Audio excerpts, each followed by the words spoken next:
So what's up, guys? This is Via with Via Talk, Conversation Without Limits. I'm really excited to have my next guest. Her name is Lynn, and she is a birth doula.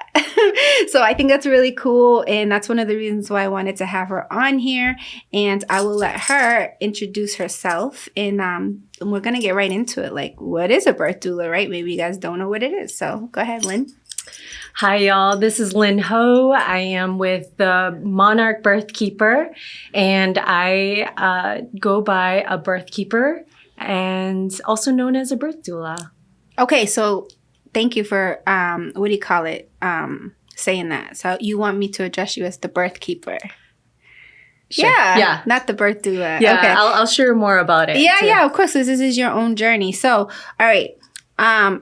Obviously, let's first major question. How did you even get into, like, that's such a niche. Like, I don't know how many people would be like, I want to grow up and I want to deliver kids, you know? So I journeyed on with, through my own pregnancy and my hunger to learn about childbirth. And I must say that the pandemic was the biggest motivation for me. The source of work and just my passion with women's health and wellness, that was the biggest motivation. Okay, so this was just like a newfound thing that you did. Like, were you already somewhat doing classes in the medical field? Were you like already like on the journey? Because it's like, because how I met her, just some 411, is she also works at Zuma. Shout out to Zuma. And she was the bartender, and I just was so in love and with her light and her presence. So I was like, oh, there's something about her I got to get to know. So like, you've always been a bartender, right? Yes, I've been in the restaurant industry for over 10 years. Took a lot of time to kind of come back to it. And I absolutely love it. It keeps me on my toes. Okay, so that's what I'm saying. So I met you in that type of industry, and that's what you were. And then boom, how do we were you already taking classes? Or was that something like you said? So did you get pregnant around the pandemic? And like how did we even just like stumble upon this situation? Yeah, so the journey actually began pretty young, actually, when I was 9, and going through my own trials and tribulations of becoming a woman. I had a lot of interest in learning about our body and the way that it works, our menstrual cycle. And so I had to do a lot of my own studies, and most of the studies that I've learned was through the school education, and that just wasn't enough for me. Right. Fast forward it to maybe around 21 when I decided to move to Hawaii. I connected a lot with embodied women there, and it's a very spiritual place. It really is. Yeah. Yeah. And, they talk a lot about being pono, which is doing the right thing and connecting. Not porno, pono. Pono, yes, P-O-N-O. Because someone like me with a dirty mind be like, wait, what? Okay, go ahead. I mean, if that's a thing too, that's okay. Okay, so pono. Yes, okay. Yes. And is that what's the Hawaiian native culture? What's their Hawaiian native culture? Native Hawaiians, indigenous? Yeah, what is it called? I'm confused on that. Is that their language? Hawaiian, yes. Oh, Hawaiian, okay. Native Hawaiian tongue. Mm-hmm. So pono, okay. Yeah, so it all began in there when I moved to Hawaii. I was there for about 5 years, and I attended to a lot of women's circle and like women's healing and doing a lot of shadow work. Does that entail like meditation and breathing and yoga work, and like does that also entail exploring like your divine feminine sexual energy as well? Oh, definitely. Yes. So it definitely involved a lot of yoga work, breath work, and a lot of embodiment within the sexual energy and how to utilize that in a good way. So fascinating, because I just did in 2000 and where are we? Just 24. So 2022, I did the Divine Feminine a sex paint series. So all I did was paint for 1 year women having sex basically, but because I feel, and I'm happy that you're here and you're a mother, I feel often that women get shamed, or women get told when they become mothers, they have to tone down their like sexual energy, or they have to tone down their feminine energy, right? Yeah. They have to like and it's just like one of those things where society's like, you can't dress like this anymore because now you're a mother, or you can't be hot, or like, it's like all these interesting things where constantly society, or let's just even look at the business world. They give us a dress code on how women should dress, right? We can't show our breasts too much, right? It's like constant, always shame of our bodies and our curves. We got to be careful of the pants we wear because God forbid, like HR and like a man, and like, so it's constantly these things of trying to bring down our divine feminine sexual energy. I agree, yeah. And then when it comes down to suppressing that sexual energy, things just kind of, you exert it out in such different ways that might not benefit us or other people. And like you were saying, why water ourselves down, Okay, so you learn these things and then you come back and then, obviously the pandemic happened. So like, were you taking classes though? Or were you certified? So what are the certifications? Like how do you wake up one day and say, I want to be a birth doula. I want to be a birth keeper. Well, that's your name. So I'm going to give you that. So how does someone want to say like, I want to be a birth doula? So definitely finding the passions for, I think it's a calling actually in your heart. If you have a calling in your heart to do something big within women's health, embodiment, and standing up for what is right, which is freedom, I highly encourage you to listen to that calling.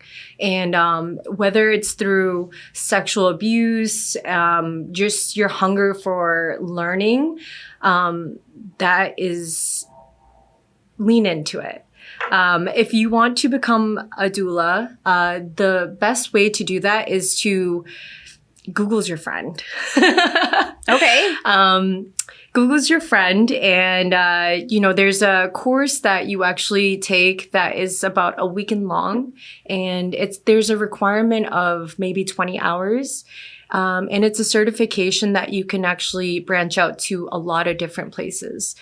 So it's just a certificate. That's it. A certificate. Of 20 hours? 20 hours. To deliver human beings? Yeah. So you get a little 20 hours of childbirth education, and then you do 10 hours of lactation. For 20 hours, I can start delivering babies? I know. That's a little bit sus, but okay.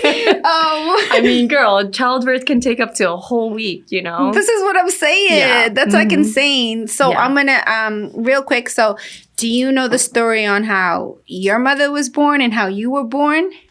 Yeah, so I'm actually a twin, and no way. Yeah, I'm 2 minutes younger. So my mom actually gave birth to us naturally, and kudos to her because I don't know how she did it, pushing 2 babies out with no medicine, no nothing. And honey, yeah, 2 babies, honey. Pushing a child out of your vagina is no joke. Yeah, it's definitely something that is not for the faint of heart. Okay, so she did that, and then all right. So did she tell you like when my friends say they don't have children, I'm not gonna lie, and they say to me, "How was it?" And I tell them that shit was the most gangster of all gangster pains in my life. Like, I don't try to paint a pretty picture. I'm like, and it's funny because sometimes, like, I live in an area, Swampscott, Marblehead. It's a lot of stay-at-home mothers. And they're like, being pregnant is so beautiful. And oh my God. And they do, like, fucking yogas for babies and, like, all this. And I'm like, what kind of world are you living in? But then again, I have to think about maybe their support system. And maybe it really is beautiful for them, right? Because, like, for me, my pregnancy was so traumatic. Like, my adopted parents kicked me out. Like, the father of my child was like, it's not mine. Like, it was a very traumatic, turbulent pregnancy, right? So it's like, is that another reason why you wanted to become a birth doula? Because, like, I don't know, was yours so beautiful you wanted to share your beautiful journey? Or was it like a traumatic one where you wanted to make it right for other women? Yeah, so I was really blessed actually to have a graceful birth and pregnancy. I didn't really experience much of the symptoms or anything like that. I must say that it had to do a lot with the work that I was doing within my own body, being sober for about 5 years before becoming pregnant. Oh, I'm glad that you brought that up because I also say that to my friends. Like a lot of my friends too, they're like, oh, I want to have kids. I'm like, stop drinking. Like the way y'all drink is insane. Like I'm not So let me clarify. My pregnancy was really easy as well because I was in shape and I worked out a lot. So I didn't really have problems as far as like carrying her or feeling it. It was just the whole like, I guess, emotional aspect of it, of like the postpartum part. No, I didn't even have postpartum. That wasn't even a thing for me. It was like the whole like, you shouldn't have the baby. It was like the whole like, don't have this child type of thing, that type of pressure. But actually being pregnant was kind of easy for me. I didn't even know I was pregnant until I was 6 months because I was only 19. I was training for soccer. So I didn't even know until that situation happened. But I tell my friends in saying that though, like a lot of my friends and a lot of women, they like, oh, I want to be pregnant. And they want to have children. And I look at their lifestyles and how they live. Like, you're not eating right. You're drinking all the time. But when you say that to them, they're like, they feel some type of way. But it's like, and I'm glad that we're talking about drinking too and stuff because, or just even drugs in general. I always tell people, like, be careful, like, how children are made because there's a lot of energy exchange there. Absolutely. And one of my friends, I love her to death, but she has addiction. The father of child had severe addiction. And I know I was fucked up for saying it, but when she called me when she was pregnant, she was in her 40, I think she was 40. And I was like, get rid of it. Because I said, no matter what happens, I said, you're fighting genetics. There's so much addiction in both of your genetics that no matter how much love you give or how much prayer, I've seen it. You know what I mean? I've seen it firsthand. And I don't think people really understand when they're dating and they ask these questions. Do you have addiction in your family? Do you have mental health in your family? Yeah, that's really important. That's such a big, these are big questions to ask when you're dating. Like how, you know, because I'm telling you, like, exchange of energy. I'm glad that you talked about doing breath work. I'm talking about doing energy because I think you can understand. It's like people have no idea how I was a single mom and I was seeing my daughter do things that her father does, like the way she eats, and he wasn't even in her picture in her life like that. Yeah. So tell me how do you feel about what I just said, energy exchange, and how just things are passed down DNA and how people have to be so careful on even who they're procreating with. Well, thank you so much for sharing that because I know that that's really vulnerable to share, especially when it comes down to substance abuse. And, energy exchange and sexual energy exchange is something that I definitely have considered a lot.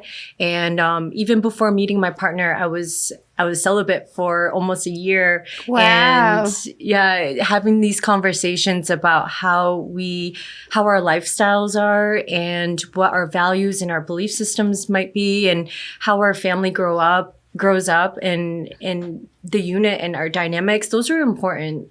Definitely, because having a baby in the mix of those conversations is tough. I mean, I just feel like you did it in such a mature way that I don't even think in today's generation people are doing that. People are going to clubs and just hooking up with randoms, right? Everybody's drunk at night, and before you know it, fucking drunk semen is going inside drunk vagina, and we're having a energy exchange of a drunk baby, you know? And I hate to say it like that, but then they wonder like, oh, my baby father ain't shit. Well, look how you met. And it's beautiful to see how like you were so, it was like you were preparing your whole life for that situation and how you were just so, and I feel like, I mean, I was young. I in my situation is different because like I was adopted and I felt very lonely in United States. I felt like I didn't have no family. So when I met the father of my child, I was like, okay, he's my best friend. Like, okay. And physically he had everything that I wanted. He was tall. He was African.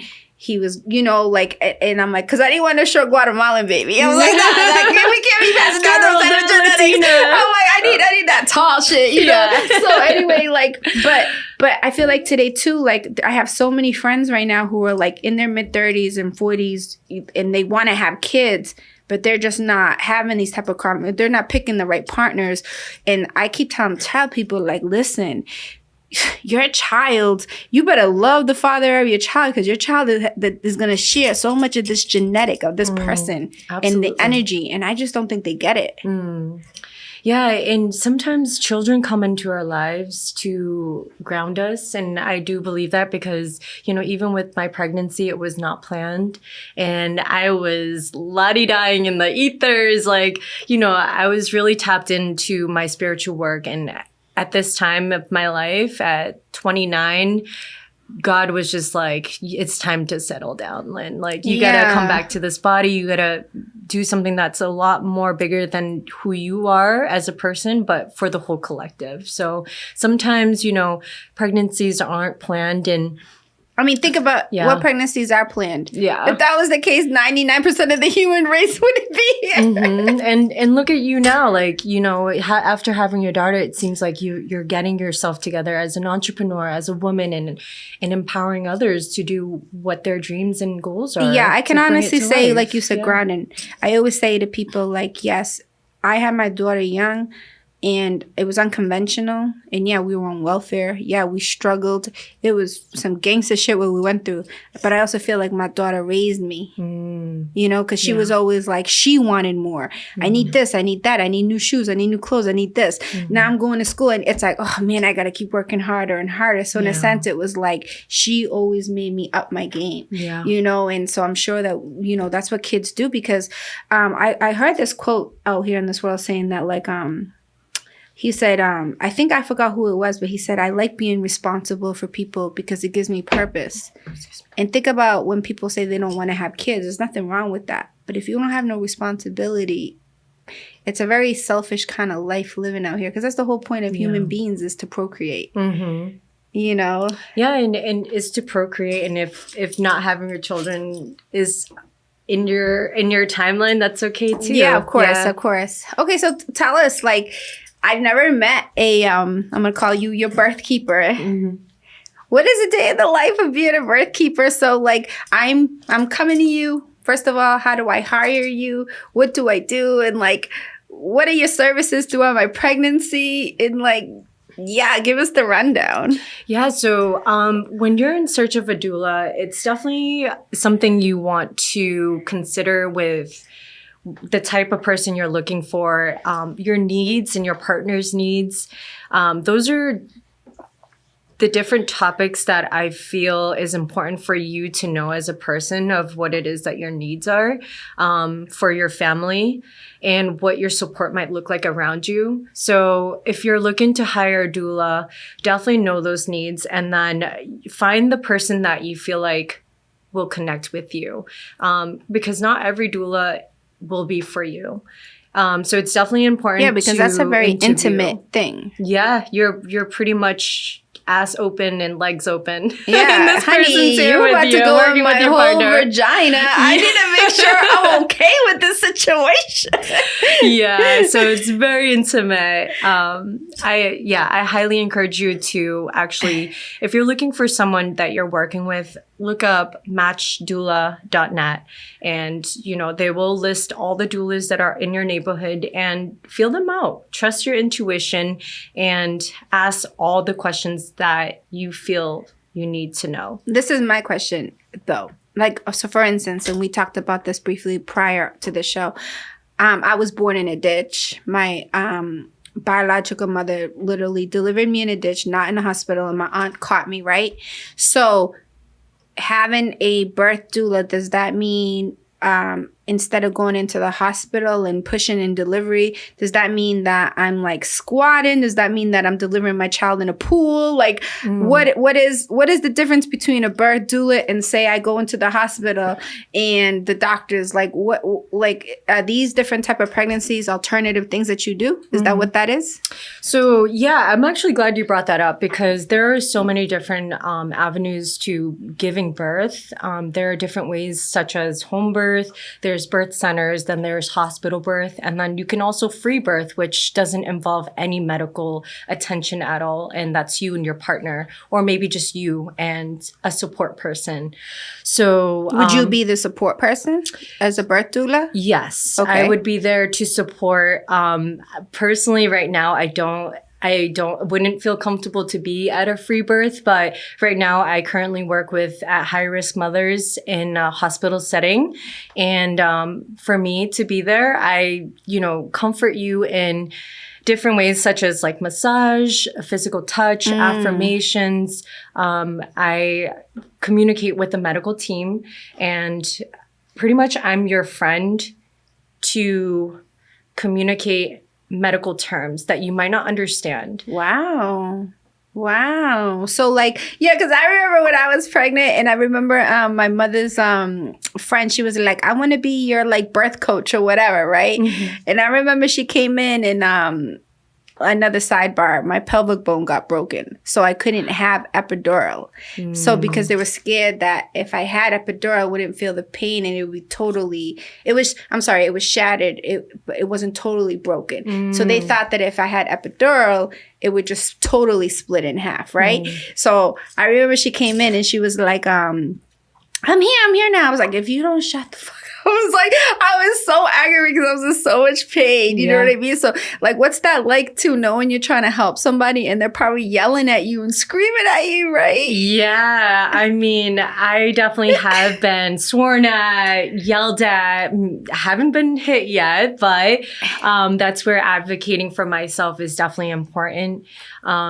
But, you know, when you're in this process of childbirth, you are so open and so sensitive that you can feel everything that's actually happening in the room, within you, within other people. So finding the right support that you know can do their best to be accepting of the pain that you're going through and how you can cope, I say that not lightly.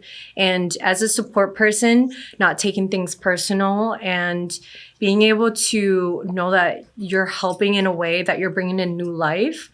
And at the end of the childbirth, they will realize how much of a bitch they probably were, which is, you know, it happens, but they will more than likely apologize and be more than grateful that you're there. It's like that Snickers commercial, you're not yourself. And then they give you the Snickers, like, sorry for the animal that I just was, because, like, obviously there was a human being coming out of my whole vagina. You know what I mean? So it's, like, funny because it's, like, once you come down and all that craziness. So then let me ask you this, like, now we're going to get into postpartum, right? Which is what did you feel about that whole thing about the woman who ended up like killing her whole 3 kids and like then she blamed it on postpartum and I know you're going to have, I feel like you're just such a more empathetic person than me. But I can just already tell you're such a like, ooh, la, la, la, I'm flower child. But to me, like, I come from a country where women are so strong. Women are working till the day of their pregnancy, right? Delivering in a ditch, boom, whatever, cut my umbilical cord, clean it up, wrap it up, and then working the next day, right? And there's like, I've never seen just such like poor me victimized behavior like I have in the United States. Like there's really no such thing as postpartum in Guatemala. There's no such thing as that in say even Asia or in Africa. Like women get this shit and then that's it. You gotta keep going. Yeah. And there's just so much of like this poor like even mental health thing. Like there's no like me feeling bad for myself, right? And it kind of upsets me because it's like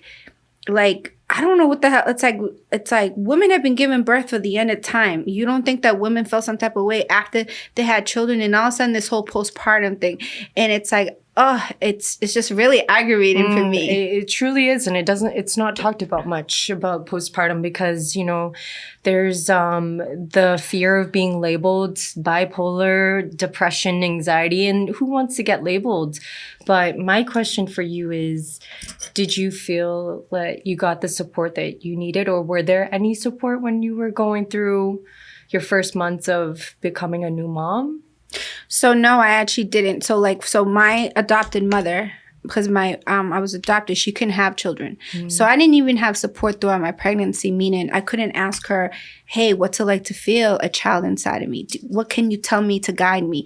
She didn't tell me about cocoa butter on my stomach. She couldn't tell me anything. I was just out here floating in the wind, trying to figure it on my own. So, you know, the things, and even when after I had my child, like there was no discussion. It was like, okay, I had her. Now get into straight changing diapers, putting her to sleep, and that was it. And like, honestly though, I'm okay with that because like you figured it out. Like I think sometimes like this whole like, although I do think because when we're going to get into something serious, United States has the #1 mortality rate for a first world country for deaths upon pregnant women. Because obviously like once women, I don't know, give birth, it's like they forget about the woman and they're like, oh, let's just focus on the child, right? After the woman, like you said, is exposed, she feels every element. But my thing is like, I don't know how to explain it, but like I just think that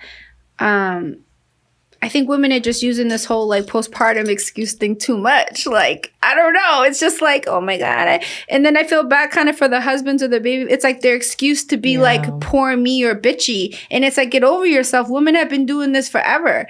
They didn't act like this 200 years ago. Mm-hmm. Yeah, I mean, when it comes down to postpartum, it's never really... It usually roots back to pre-pregnancy and genetics too. And I think that for me in my own postpartum experience, I definitely have recognized that, you know, just going through the mother wound, you know, the relationship between my mother and I and how to be mothered or mothering my daughter, I think that was a lot of challenges I faced. And it comes down to being able to have that self-reflection. You know, sometimes with the postpartum period, it does become so severe that women are afraid to ask for help. And I think that a part of being a mother is asking for that help and being humble enough to receive the help. Again, I know I'm a different type of person, so I don't expect everybody, but like, I don't know. Like to me though, I'm just saying like, the amount of just like, I mean, I even saw online too, they're gonna start marketing postpartum medication for women. And I just thought, oh my God, like another medication, like another thing, like another, there's just to me how I feel because I'm not from this country. And so I see what my people go through and how poor they are or just whatever. They just get up every day and get to it, right? Yeah. There's no poor me attitude. But here in United States, there's just such a poor, oh my God, I have anxiety. I can't go out. Like there's no such thing as anxiety in Guatemala. Like this is really an American thing. Really resilient people. Like there's just no such thing as like there's just too much of more like, oh my God, I'm going through something and like it's like I can't take it. Yeah. So again, but maybe and I get it because you deal with women and their emotions and you're in a totally different, you see it, but like I don't know. This is why you're a birth doula and I'm not, because I'd be like, bitch, get over it. Like, no, sometimes I could use that for sure. But you know, coming from a first generation, my mom and my dad is actually full Vietnamese, and my mom gave birth to 5 kids, all natural, and the first 2 kids, she did everything all natural and in the most poorest city in Vietnam. So that's what I'm saying. She had to get to it and keep on moving. She still had to get to it. She actually still had to work, and my dad had to work. He was fighting in the army. And not only that, my mom actually, you know, had to deal with coming from Vietnam to America via boat, like a little fisherman's boat. While holding a 4-month-old baby and a 4-year-old daughter. And this is where the resilience we talk about with being a person of color is that we just are designed so differently. And I think that is really motivating for a lot of people here in America, where they see women who are earth colored and feel intimidated maybe, but also inspired in a way that we just carry ourselves in a way that is unexplainable. That's true, because that's another thing I always tell people. Like you said to me when we first met, you said that you could recognize my power, right? But that's only because I tell people, when I say this, sometimes people are like, what the hell? I'm like, it's not just mine, it's my descendants. It's my ancestors are with me. Like I'm Mayan Indian, and I don't know how to explain that to people, but I'm like, I'm not just walking with my light. I'm walking with literally like the warrior queens behind me, and like the Mayan kings, and my people build temples. So when you know that about yourself, which I know that about myself, I know that this is what my people did. We built pyramids. So I have that power, right? Like you said. So it's like knowing yourself, but I just feel like, but how do you feel like about women? So like, have you ever dealt with a woman and she's just like crazy? She doesn't want to deal with the baby afterwards. She doesn't want to like deal, because I mean, I've seen some things again where some women, you read on the news and like they microwave their kid, or they just do this psychotic shit, right? Yeah, it's like another level of psychosis. Yeah. So it's like, like, have you dealt with any women? Like, so when you're a birth doula, is it after you deliver the child and then that's it? Or are you still continuing this whole, like, child that you're going and doing checkups and seeing how, quote, they're postpartum? Is that part of your process still? Oh, yeah, absolutely. Especially working with a large institution where we are protected as birth doulas. We provide support before pregnancy, during birth, and then the first week of postpartum. And I've actually seen mothers... Oh, so you only get 1 week? Well, we have like 6 weeks. Okay. Yeah, depending on how much the support the mom needs. Sometimes just out of the goodness of my heart, I'll definitely just check in with them anyways. Oh. But we definitely are more present within the first week of postpartum. But I've definitely have worked with moms who, after have given birth, just disconnect. Really? Mm-hmm. What's that like? It's scary. I mean, it's scary. Like, for meaning me to they witness. have the child and they just don't even want anything to do with the child? It's more or less being overwhelmed by the mundane of doing things repetitively, and then also the lack of sleep. And then their partners are probably, not present because they have to provide, which I absolutely want to share this with you too. Yeah, of course. Massachusetts actually just recently, not recently, but 2018 passed the Paid Family Leave Act. So that's only a 4-year-old act that helps support moms and dads up to 1 year.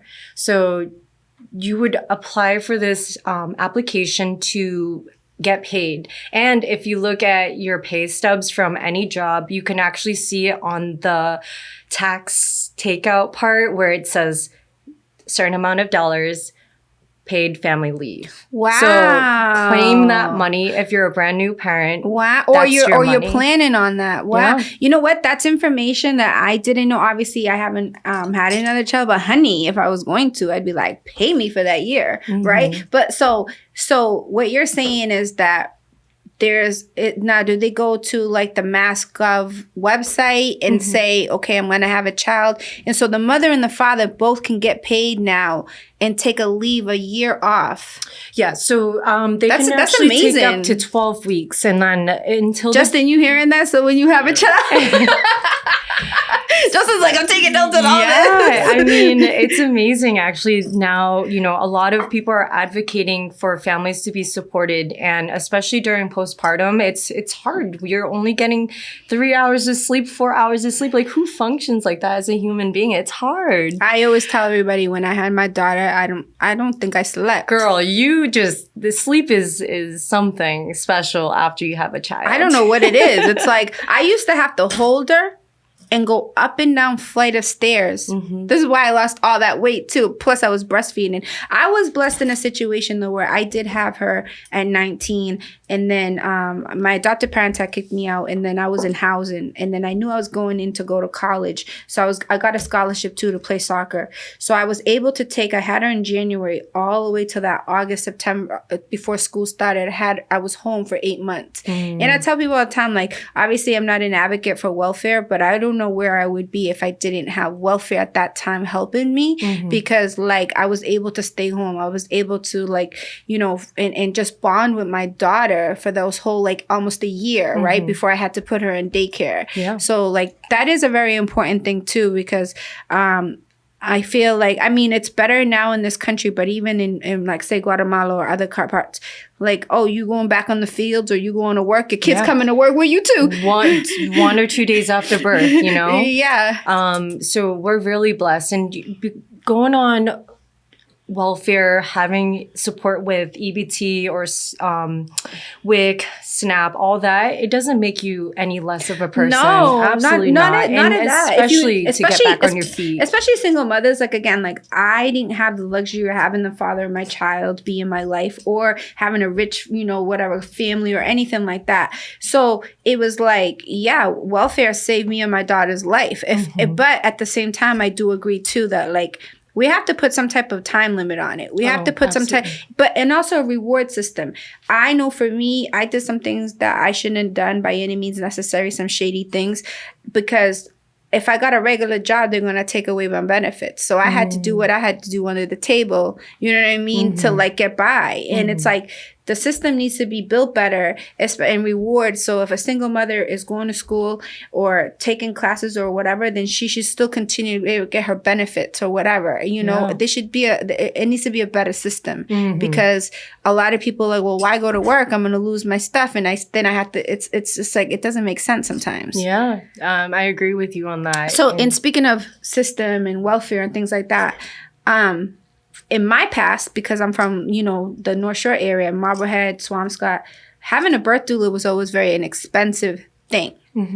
Now, is this covered by, say, Mass Health? Are you covered by insurance now where, say, I don't know, I don't make that much, and say I'm a young mom, I'm only 16, or say I'm whatever, a single mom and on welfare, am I able still to get your service? Yeah, so institutions such as Boston Medical Center, Mass General Brigham, and Cambridge Health Alliance actually offers these services to high-risk mothers. And you can actually apply or get your doctor to refer you to these services. And that would actually be covered under insurance. But for the most part, with private doulas, they do range from $800 to about $3,000. No way. So wait, 800 to 3,000 private doula, meaning like per hour or for the day? Like what is the 800 to 3,000? So it would be like an annual kind of thing where it starts from the start of pregnancy to the first to second week of postpartum. So that's about 12 months, 1 year. $3,000. That's it? That's it. Oh, no, honey. Yeah. Oh, you got into birth and vaginas and you only get paid 800 to 3,000. Yeah, girl. Oh, no. That's why I'm bartending, keeping myself on my toes a little bit and supporting myself in that way. But luckily, Mass Health actually just passed a law where they actually will be covering this past December. So they're kind of in the works with that. And we're trying to get our money and advocate for our pay and our time and our energy, because we're not just, you know, there. We're helping you deliver a new human being. Yeah. And we're getting paid maybe a minimum wage, less than that. Yeah, I thought when you were saying 800 to 3,000, I was thinking like you getting this an hour. Because you are literally like helping deliver a human being, a child. To me, like if a doctor's getting paid this much, why aren't you? That's insane. Yeah. Wow. So then let me ask you this, business side. What are you doing now? Are you going to start charging for other services? Yeah, so that's where I refer myself as a birth keeper. Right. Doula services, you know, we focus a lot on the physical comforts, the emotional comforts, and providing education on childbirth and postpartum. But for me as a birth keeper, I'm your coach. I work with self-development. I work with health and wellness. And I just want you to be a better person for not only yourself, but for your partner and for your baby. Aww. So as a birth keeper, I want you to create a legacy that you will be proud of and that you will grow as a person. So if we go onto your website, which is what? So my website is themonarchbirthkeeper.com. What does monarch mean? Butterfly, right? Yes, okay, butterfly. Transformation. Okay, so the monarch birthkeeper.com. Okay. And in that service, if I'm private, right, and I go to hire you, not only are you going to help me deliver my child, but you're offering the services of like meditation work, like what other services besides, like you said, like life coach, better partner? Like explain to me, what does that entail? Yeah, so there will be different packages that are available that you know you might be looking for, but the types of services that I will provide will be prenatal and just yoga practices, sound healing, which works with realigning and retuning and clearing out your auric field. Yeah, I did sound healing, by the way, for the first time this summer. I did a yoga retreat in the Cape with my coffee. So it was really cool. The bowls and the sound and just gongs, the gongs. Flutes, yeah. It's really powerful. And, you know, as a mother or a new parent, it is really important to protect yourself spiritually and physically. And these tools are great. Let's dig a little deep into that. Like, so what do you think spiritually, like, why do you think happens? Like, so many men don't really understand what women go through, right? So what do you think spiritually in your professional experience now as a birth doula and as a mother and as a woman, spiritually, like, what do you think a woman goes through being pregnant? Like, how can you explain that to us? So let's just, especially for the men out here listening, so maybe they have a better understanding. Because forget the physical. It's like, I always tell people that too. Like, this is just my physical shell. Remember, there's a whole spirit and energy inside of me. So let's like dig into that. Yeah. Well, let's talk about spirituality in general. You know, whether you believe in a higher being or the elements of the earth, or even your animals. They could be your God, your plants. They could be your higher being. So finding what that true meaning is and that's going to give you faith and hope, I think that will help you along the way to your journey as a human being. But to answer your question, how can men support us women through our journey as a mother? Men, I think that, let's see, holding that sacred space, that safe container, love, unconditional love, and doing your own self inner work is important to not take things personal when the woman is going through her own journey. Yeah, because do you think that men can feel very left out because, right, we're the ones carrying the child, right? We're the ones physically going to go through the pain. We're the ones who's going to first breastfeed, right? So do you think that, because I hear this, I have a lot of guy friends and I hear this where, and this is the second question, another question I was going to add to this. They always say they regret seeing the birth because they say, and fellas, this is your choice or not, because back in the day, men didn't really watch kids being delivered. This is like a new thing, like in the past maybe 50 years, right? Because that shit is traumatic. You see your whole wife's vagina or your girlfriend's shit ripped open. You're like, do I ever want to hit that shit again? Like, oh my God. You know what I mean? Like, that's some gangster shit. You're just like, whoa, you see a whole, like, oh my God. And from my guy friends, they've been like, yo, I wasn't like, they even have said, and it's crazy, they've said that, no, my wife is my wife. And after I saw my child delivered, like, I didn't even really want to have sex with her like that, right? And like, they just didn't want their wife to do like the nasty, greasy, like porn sex anymore. They wanted to hire like their own little mistress or their own side piece because it was like seeing that as a man. And it's like, what do you think, like, for men? Like, do you think men should be present when?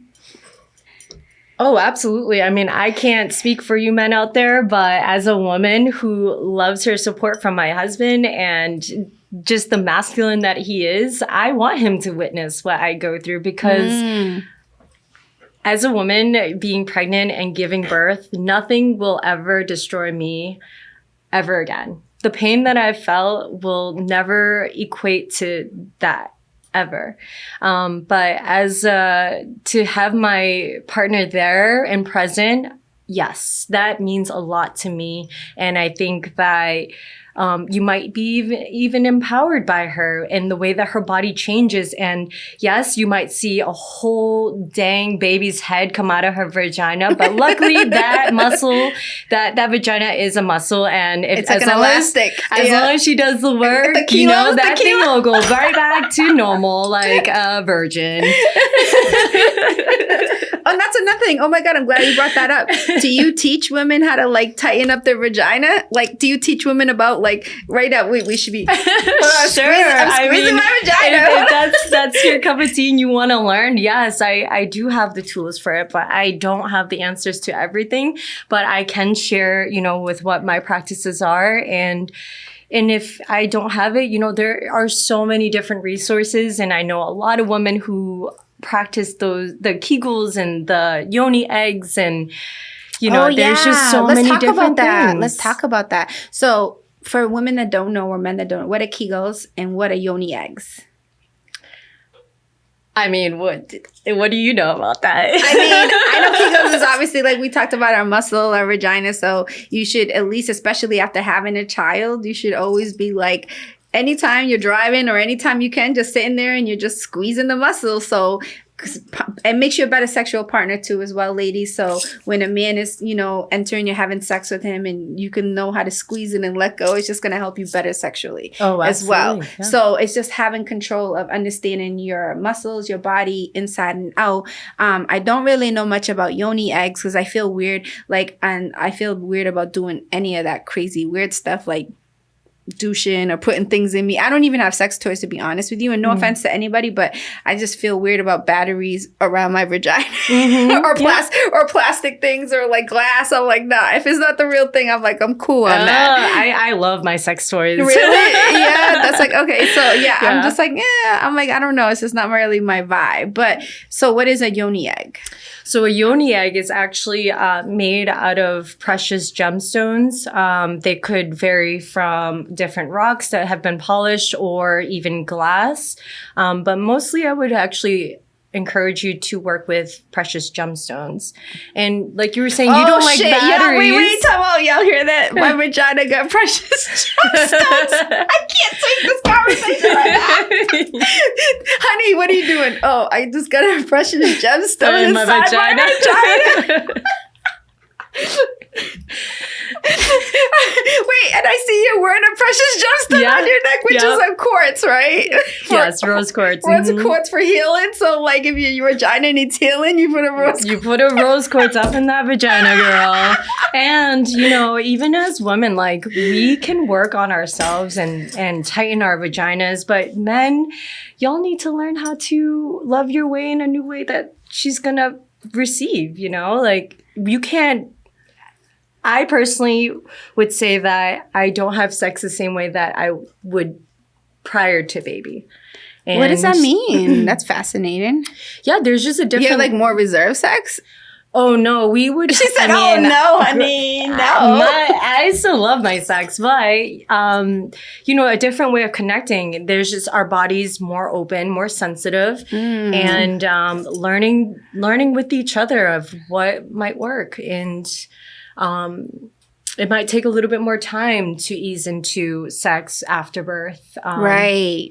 Yeah, I'm not going to lie. After I had my daughter, and obviously the father of my child was young, and he was playing basketball in college. So when he'd come down and visit, and so I'm breastfeeding her, and then, I had stitches in my, and then he was, I'm like, bro, you trying to suck on my nipples and you trying to sex with me? Like, stop it, get away from me. Different. It was like, I can't do it. And it was just like, and he felt some type of way. He felt like I was turning him down, right? And again, though, he was very immature because he was only 19, right? So we're younger. We're not like adults having these conversations, right? Because obviously he didn't know what, he wasn't in the delivery room, but it was like, again, so guys, I'm just saying this, don't feel that rejection and don't watch your egos, because if you're a lady, whether she's your wife or the mother of your child, and she rejects you after birth, it's not that. It's like you have to understand her body is healing. And like if she's breastfeeding, and you can also feel some type of way like, oh, she's showing the baby more attention. I hear that a lot too with men, my guy friends, because I have a lot of guy friends. I'm like,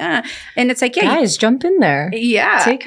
Take the baby. Right. Give her some space so that she can come back to herself. And so that way she can pleasure you too. Absolutely. Okay, good. So is there anything else that you want to talk to us about? I don't know. Anything. I feel like we were on a really good topic. Okay, good. Now, how do you like the coffee? It's delicious. I mean, there's just vanilla notes and cinnamon, and I like my coffee dark. Anyway, well, thank you so much for coming. And what can people, again, like, where can we find you? And tell us your website and what's your Instagram. And well, before we leave, that's another thing.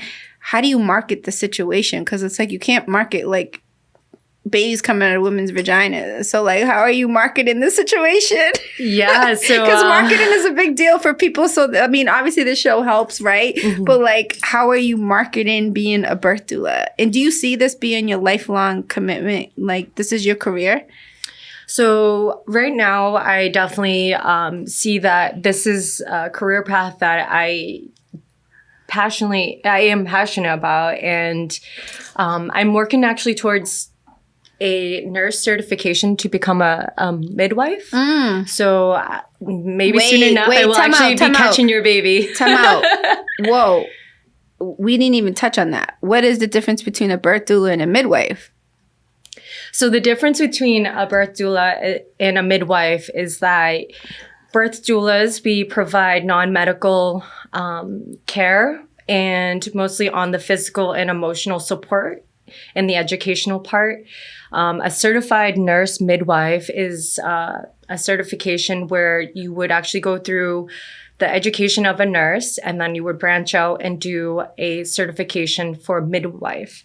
But there's another traditional route where it's a certified professional midwife, where, you know, back in the day with our ancestors, you know, that's where the traditional midwives were. Yeah, exactly. That's how what does a midwife do? Like, just really, instead of the doctor coming in, the midwife comes in and delivers and puts the hands all up in the vagina and pulls the baby out, cuts the umbilical cord? Yeah, so there's a midwife, and then there's the obstetric care. The obstetric care would be more if, you know, you need the data, you want to be given the facts of what the health benefits are. You know, maybe an obstetric care would be better for you, but if you're more in tuned with yourself and want that care from a midwife where she can see you, be more empathetic, give you more holistic care, then you might want to lean more towards a midwife. So a midwife would be the one if you want to say, hey, I want to deliver my child at home, like in a birth pool, or standing up or squatting. Like a midwife would be, whatever. Anyway, that person would be more better than, say, a birth doula. Yeah. So, I mean, a birth doula will also be present, but then if you're planning to do a home birth, then you more than likely will be working with a CPM, which is a certified professional midwife. Wow. And a certified nurse midwife would be more in a hospital setting, a clinic setting, a birth center. But you could do both, right? You can definitely do both, but I think on the business end and growth-wise, I definitely see myself more as a CNM. Okay, and what about insurance? So, like, that must be some shit you got to carry. Yeah, definitely. Insurance to cover our asses, for sure. So you have to buy your own insurance. Mm-hmm. Ooh, so not only, no offense, because let me tell you something. I charge $2,000 per painting, so... Yeah. So to hear that you're delivering human beings and you're only getting paid $800 to like $3,000 throughout the whole course, if you become a midwife certified, what is the pay there?